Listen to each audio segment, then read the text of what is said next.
Right. Hey everyone, thanks for tuning in tonight. It's our October virtual Moms Night Out here at Catalyst Physical Therapy. I am so excited about our guest tonight. We actually had this planned in the summer and everyone was on summer vacation. So I decided that instead of just having a few people watch, we would go ahead and postpone it to the fall where more people could be around. Our guest tonight is Dr. Kat Wilson. She is one of the owners of Wilson Family Chiropractic right in Dunwoody. They're actually our neighbors. So very, very convenient. If you're coming to see us, you can come to see them too because we're super close to each other. It looks like she's frozen a little. Are you there? Your face was frozen. Yeah, I froze. We froze. We both froze. Your face was frozen for a sec, so I got scared. So anyway, I'm going to let you, Dr. Kat, I'm going to let you introduce yourself, kind of tell us a little bit about you, a little bit about what you do, and then we'll kind of get into some of our questions. Awesome. Well, thank you so much for inviting me on and for giving me this opportunity. I think it's really important right now that we come together and we work together as a community so we can help the moms and the women, who are struggling with all these crazy changes and all the stress of just the world. So thank you for allowing me to be a part of this with you. My name's Dr. Kat Wilson. And like you said, I work with my husband, Dr. Jake, and we have 3 children. James is 13, Alexandra is 8, and William is 5. So we're busy nonetheless, but we love what we do. I primarily see women. I also specialize in prenatal and pediatric chiropractic, but we see all ages for all spinal problems. And we've been there for almost 11 years. Wow. Yeah. Yeah, and one of these days we will actually get to meet in person. I know. We kind of started our journey during COVID. During COVID, yeah. So we met like during quarantine, met during quarantine. And so we've never met in person, but no, we will soon. But that's okay. I know we'll have to go grab a coffee over. Have you guys been to Grandma? I love Grandma. All the time. Yeah. I get lunch from there almost every day. Yeah. So so what I thought was a good topic to kind of talk about is what can our women really do, since you work with a lot of women and I work with women in the PT world. And so really looking at what can women do really just in general to maintain a healthy lifestyle. I think you and we were just both talking about this as I was grabbing a quick snack and a drink of water before we started. Our days are so busy. We're running out with it. And especially I know for some of us are homeschooling, some of us are hybrid schooling, some of us have kids there's such a mess, and I don't even know the word, a variety of what's going on right now in terms of our lives. Mm-hmm. So whether we work outside the home or we don't work outside the home, or we're working from home, or our big job is just taking care of our kids, things are very, very different. And it's funny because they're actually very, very different than they were in March, and they're very, very different than they were in the summer. And so, so what can women do? Like, what's the, if you could pick one thing, if you could tell your people do this, and this is automatically going to make you healthier, what would you tell them to do? Okay. Great question. I would say, and I want to preface too by saying that everything that I talk about is not just things that I'm just speaking of. They're things that I've been living, right? So I'm a mom. I've been a mom for 13 years. Everything that I talk about is how I live my life as well. So I'm not just speaking from that professional aspect. I want moms to know that it's like truly coming from my heart, and it's things that I've done through trial and error to know, like, piece it together to know what works. So the one thing that I think is the most important thing for maintaining a healthy lifestyle is routine. I think moms really need to keep a really solid routine for themselves and for their children. And I piece that into a couple of things. One of them is bedtime. I think it's super, super important that we go to bed at the same time and we get up at the same time, ourselves as adults and children. I know it's super fun to binge shows on Netflix and to stay up when the kids have gone to bed, but as humans, we have this sort of natural rhythm to sleep, and we just do so much better when we sleep. The body knows, okay, sleep is coming, and waking up is coming. And there's a whole science behind it too, but it helps with our stress levels. And I think it's important to remember that when we sleep, it's when our body heals. So when we're having the stress that we're having, little things like we bump ourselves in the day, during the day, we run into the refrigerator, all those little things heal when we're sleeping. And if we're not getting good sleep, then our bodies are not healing, and we can sort of fall into like a chronic pain pattern. So sleep routine is really important. I could honestly probably talk 2 hours just about how to sleep, like room temperature, no blue lights, but we could do that another day. The other thing that I think is super, super duper important is how you eat, right? And I think that prepping and meal planning is key. When we have a plan for our family, for ourselves, we tend to not stray from it, right? So often, if we don't have a plan, it's like, oh, well, let's just get Chick-fil-A, or let's just grab, whatever. And next thing we know, we've eaten out 3 or 4 nights a week. Now, not to say that you can't eat out. Our family lives by what's called the 80-20 rule. So 80% of the time we're eating super healthy. 20% of the time, it's someone's birthday, or it's the holidays, or maybe things just went awry because life happens and we got takeout that night. But we really keep to that 80% of the time. And we do that by preparing and planning and being thoughtful with what we do. So we meal plan. We have a menu for the week, and we buy the groceries according to that menu. So when Wednesday comes and you've had a cruddy day and you just don't feel like cooking, and like, you have those moments like, oh, what am I going to cook? What do I have in the fridge? Okay, I bought chicken to grill and green beans to steam, blah, blah, blah, whatever. It's there waiting for you, right? I typically cook a lot of the same meals. I don't really vary a whole lot. I need that consistency because our life is so hectic with owning a business. We've got 3 kids, all of them have sports and activities. But I always tell my family, and I think it's important to just like say this to ourselves, is that sometimes eating is not about a culinary experience. Like, I'm not bringing my family to the table to have this incredible gourmet meal. Are there times for that? Absolutely. But during the week when you're working and homeschooling, kids have martial arts, that's not the time.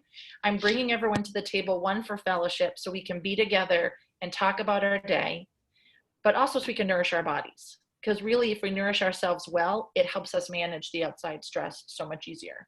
So prepping and planning for meals is super, super important. The third thing I think is some sort of workout routine, some sort of way of moving your body.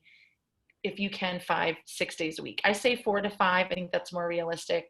And I'm not talking an hour at a gym. That's great and that's amazing, but I don't feel like that's super realistic right now. There are so many ways you can move your body for 20 minutes, 30 minutes.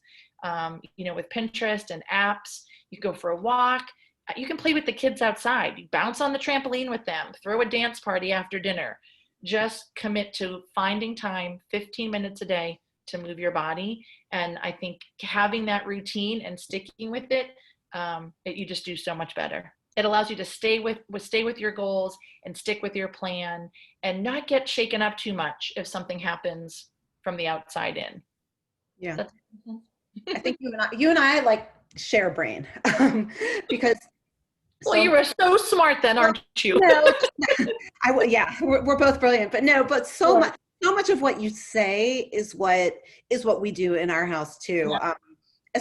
Especially the meal planning and prepping, because I think that's where people get really, besides the sleep, and like you said, we could talk about sleep probably till we fall asleep because there's so much to talk about.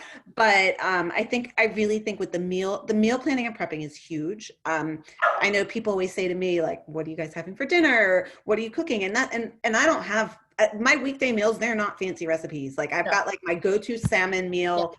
We do tacos, yes, tacos. We do really, like, sometimes we'll do like breakfast or dinner, and I'll make eggs and fruit, turkey sausage, so easy things, but kind of the same point. It's really, I think that's something we miss so much in our lives, is we're all running around. Sometimes it's hard to just sit down, even if it's 10 minutes, and with teenagers in the house, it really is like 10 minutes, but I think that's so important. And I think it kind of, with all the other goals, if you eat better, you're going to sleep better. If you sleep better, you're going to have less stress, and it's just going to feed into each other. And that's really true about the exercise, also, because I've been finding that myself, like, just find something to do. And I think the research is kind of showing that these days too, that if you just move 20-25 minutes a day, that's enough to really keep you healthy. I mean, if you have other goals, there's a million other things you can do. Of course. Of course. Yeah. So let me ask you this then. Sorry, I just wanted to mention that. Yes. The workout doesn't have to be something you hate, because you're most likely not going to. You won't do it. Yeah. That you love, Like if it's gardening, then go garden. If it's Right. walking, find what makes you happy and stick with that. Yeah. So what would you say to the mom? And we deal with a lot of women like this in our practice, and Mhm. it's either because they're hurt or they're overwhelmed or maybe they just had a baby or they've had a big Yeah. life change and or COVID's kind of thrown them off course and they just want like what would you say, like what can they do if they had to make one change now? Like what would be the first thing you would have them incorporate? Okay, so this seems super, super silly, but like you just did it. It's drinking water. Mhm. Water. Like if I had to tell a group of people to start doing one thing in their life that would make a world of difference for so many reasons, it would be start drinking water. And it seems so simple, but it's amazing what water actually does for your body, from keeping your muscles healthy, keeping you from feeling tired and fatigued, keeping you from feeling hungry. Water does so much for you. And I tell my patients, just as a rule of thumb, as I spill water everywhere, a rule of thumb is however much you weigh, divide that in half, right, in ounces, and drink that in water. So easy math, because I stink at math. If you weigh 100 pounds, drink 50 ounces of water a day. Perfect. And everyone says, but Dr. Kat, then I'll be in the bathroom all the time. And I'm like, oh, you're right. You're supposed to be.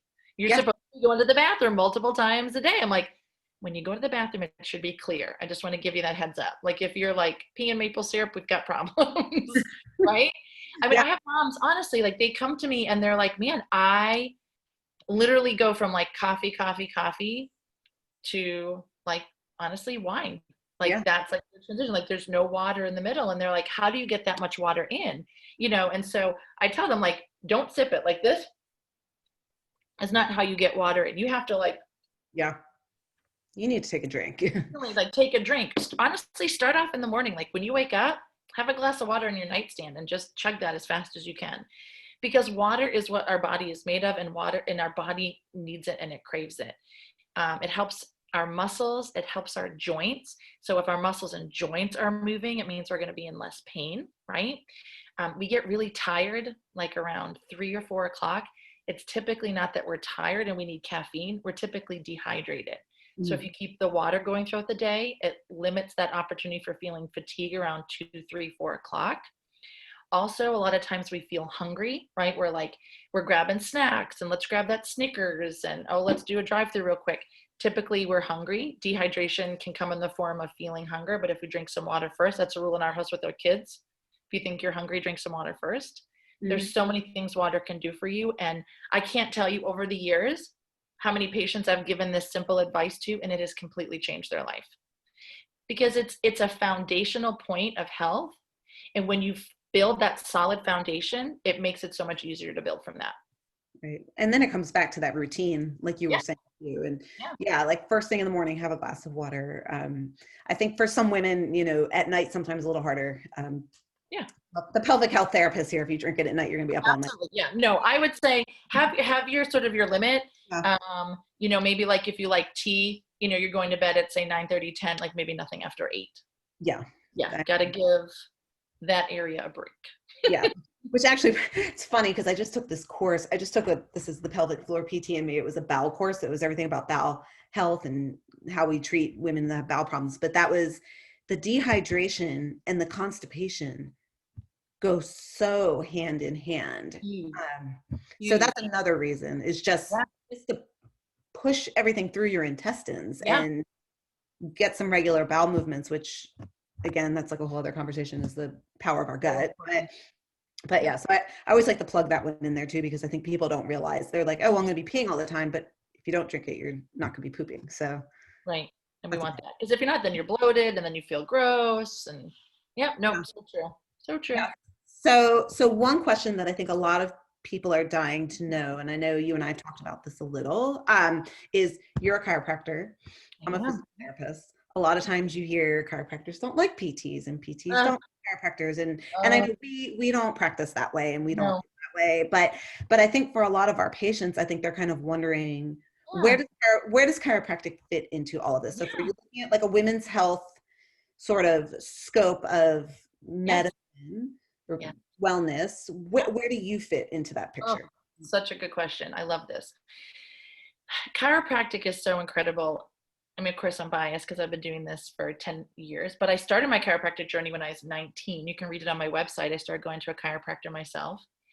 And as I was going through care, I was going for pain, like most people do, right? We usually consider chiropractic like back pain, neck pain type things. And we do. I mean, that's like our wheelhouse. We work so well with that. It's our bread and butter. People get results really easily. But there's another component to that that's really quite larger.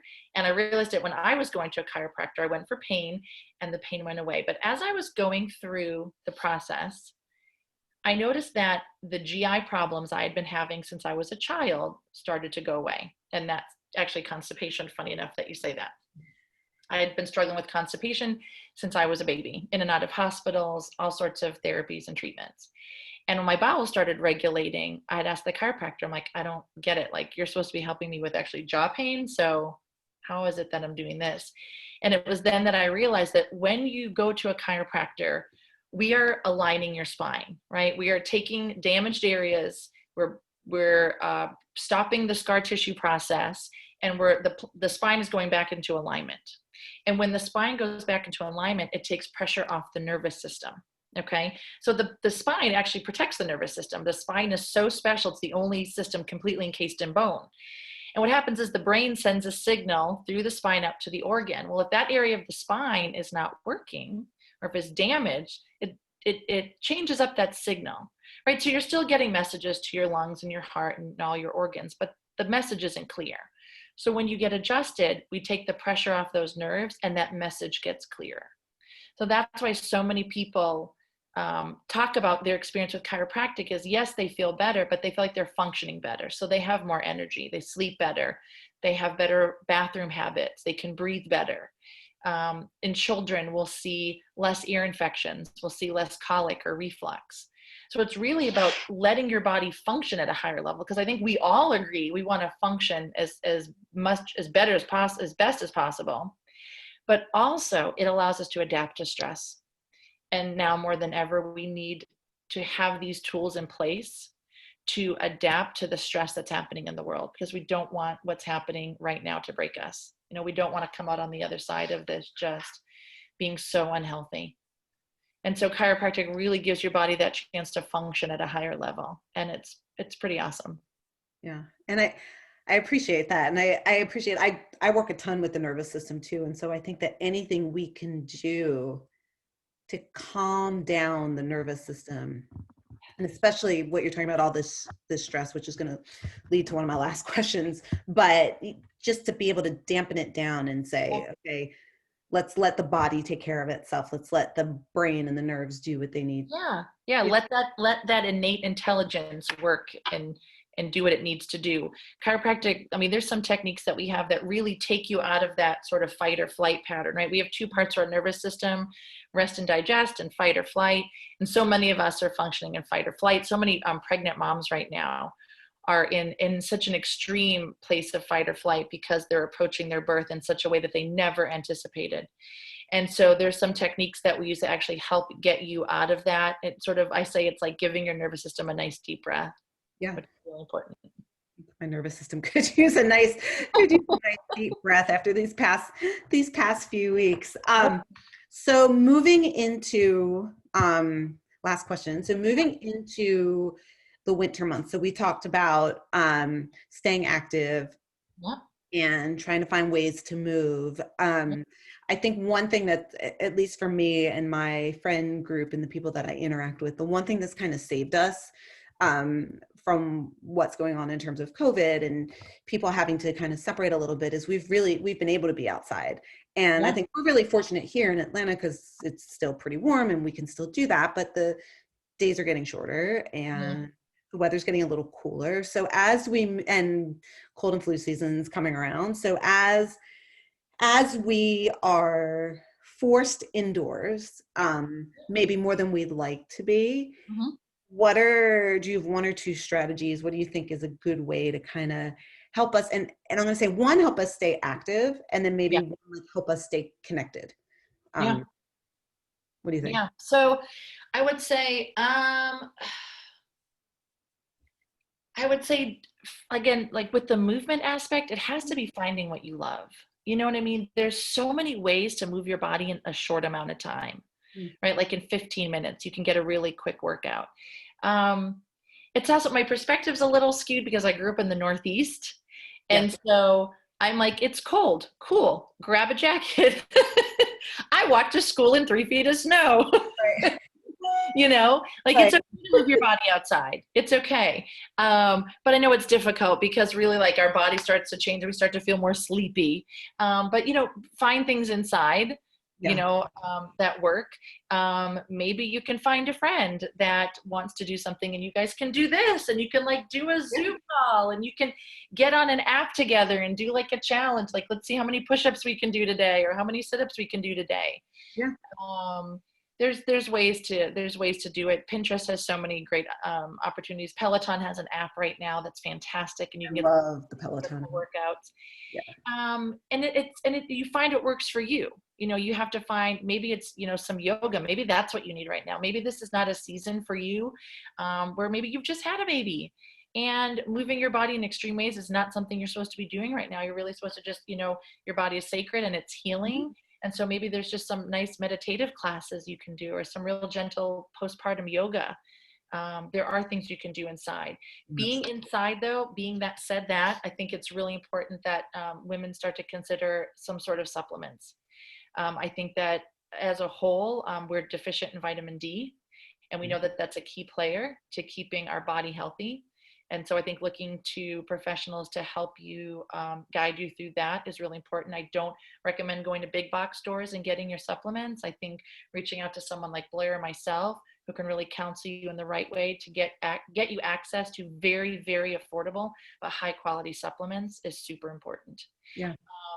As far as nutrition, again, planning is huge. Just as an example, I did a whole, you know, Sprout says organic chickens. I went and got a chicken, put it in the Instant Pot, on a slow cooker, and had chicken tonight. When we go to bed, I'm going to take those bones with some veggies and some seasoning. I'm going to put it back in the Instant Pot and make bone broth. So tomorrow I'm going to make soup with the bone broth that I made. And bone broth is great. It's incredible this time of year, especially as we're coming into cold and flu season, and keeping your body, you know, strong and healthy. Making sure you have an accountability partner. Make sure you have someone that you can count on, that you trust, that you feel comfortable with, that you can check in with regularly. As we start to come inward, we don't want to lose that sense of community. We've lost so much of it already. So find that one person, that you know that you can count on, and say, hey, check in with me. You know, make sure I'm moving my body. Make sure I'm eating good. Do you want me to do the same for you? Let's have a call. Let's talk. Like every Thursday night, let's just take 10 minutes and just call each other and just check in and see how we're doing. Even maybe you just need to like vent. I'll be here to listen. But having that someone, is really important. You know, we need that tribe. We need that group of women. We're not meant to be separated. We're not meant to be alone. I said, now I've got interrupting child who just walked in the Hello, door interrupting child. in the middle of our mom's night out, and that is totally fine. And I was, yes, you can make your own dinner, because I was going to make pizza bagels, and Dad said you had a bagel and pizza already today. So maybe a smoothie. Oh yeah, I did have a bagel and pizza already. Why don't you make smoothie? That would be funny. Bagel pizza and then pizza bagel. Yeah. Why don't you make Have a smoothie. Yeah, have a smoothie and something else. I'll like have chicken strips or something. Perfect. Look at that. Teaching them good habits. We're working on feeling it as a mom. We're working. working on balance, and that's a whole other conversation. Balance and portion control, and if you eat a bagel, and if you have a bagel and she had avocado toast, but if you had a bagel and pizza, you probably shouldn't have a pizza bagel for dinner. Right. So, Water first, right? Then something healthy. So fruit or vegetable. Yep. And then if you're hungry, then you can have something crunchy. Yeah, that's a good one too. She's my good one. She cooks. She made avocado toast every morning for breakfast. That's awesome. She's awesome. That's awesome. But yeah, work, Mom.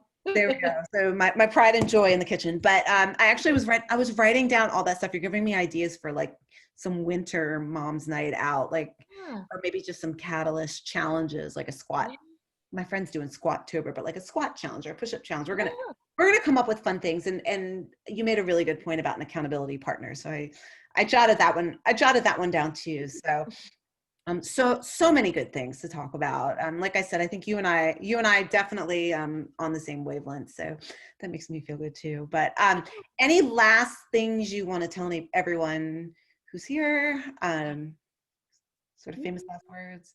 I think take a moment every day and just breathe and give yourself some grace for what you're going through.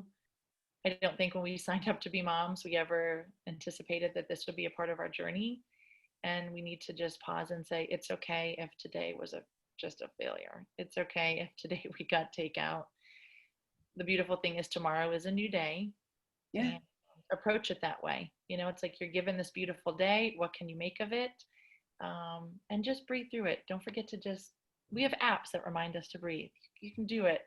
Pause, take those moments, take those breaths, forgive yourself if things aren't going the right way, and know that tomorrow's a new day and that you're doing the best you can with what you're given right now, and that your kids are really lucky to have you for sure. Yeah. Yeah. Thank you. I love that. What a great way to end this. I love that. For everyone here again, I will put up when I send the video out. So for everyone who's registered, you'll get the video. I will send Dr. Kat's information with it, so that way you have a way to get in touch with her. And we look forward to having you back. Maybe next time we'll do this in person. Fingers crossed that we can do this in person next time. Oh, before I forget. Yeah. If I had a brain, I'd be dangerous. In our office, we 4 times a year we have Friends and Family Month, and so Catalyst Physical Therapy is part of our family. We love them and we refer to them all the time. And so if there's anyone in your community that's interested in chiropractic care, they have the opportunity to come in and see us and ask questions and have an exam and a consult and full x-rays, and we're not charging them in the month of October.